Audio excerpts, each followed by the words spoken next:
একটা বাড়িতে বানানো হাত পাখা যে এত সুন্দর হয় গাইস, এটা না দেখলে বুঝতেই পারতাম না। সো হ্যালো এভরিওয়ান, কেমন আছো সবাই? আমি তাসলিমা তোমাদের মাঝখানে নিয়ে চলে এসেছি ছোট্ট একটা মিনি ব্লগ। আজ দুপুরে রান্না করব, তাই চালগুলো কুলোই করে রেখে দিয়েছিলাম। তোমরা কারা কারা রান্নার আগে এভাবে চাল ঝাড়ো? আমি তো রোজ ঝাড়ি, পরিষ্কার হলেও ঝাড়ি, একবারে একটু ঝেড়ে খুঁটে নিলে ডাউট ক্লিয়ার হয়ে যায়। যদিও আমি খুব ভালো করে ঝাড়তে পারি না, আমার কুলোটা না দেখে সবাই আমাকে নিয়ে হাসাহাসি করে, কিন্তু কি করব, আমি তো এতটুকুই পারি। আর তারপর চাল ধুয়ে ভাত বসিয়ে দিয়ে আর মাছ ভাজতে দিয়ে আমি কয়েকটা রসুন ছাড়িয়ে নিচ্ছিলাম। হ্যাঁ, আজ আমি রান্না করব বেগুন আর মাছ। বেগুনগুলো কি কিউট না!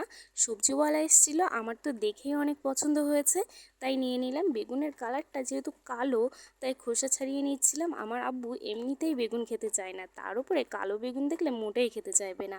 আর তার মধ্যে আমার বোন ফোন করেছিল, আর আমি ওর সাথে একটু কথা বলছিলাম। আর জানো তো, যখন বনে বনে কথা হয় তখন সারা রাজ্যের গল্প জুড়ে বসি, কিন্তু এখন তো আর অত সময় নেই। সে শ্বশুরবাড়ি নিয়ে ব্যস্ত আর আমি বাপের বাড়ি নিয়ে ব্যস্ত, তবুও যখন সুযোগ হয় তখন একটু বলি। আর এদিকে আমি বেগুন ধুয়ে রেখে দিয়েছি আর মাছ ভাজাও হয়ে গেছে। আর তারপরে সন্ধ্যাবেলা বড়মা করেছিল চা। বর্ষার দিনে কিন্তু গরম গরম চা খেতে অনেক ভালো লাগে।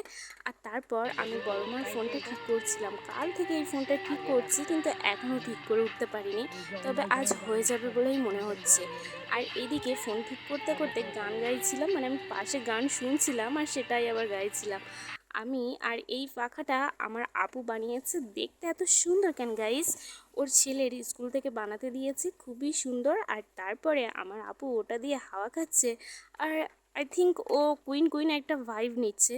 তো আজকের মতো টাটা।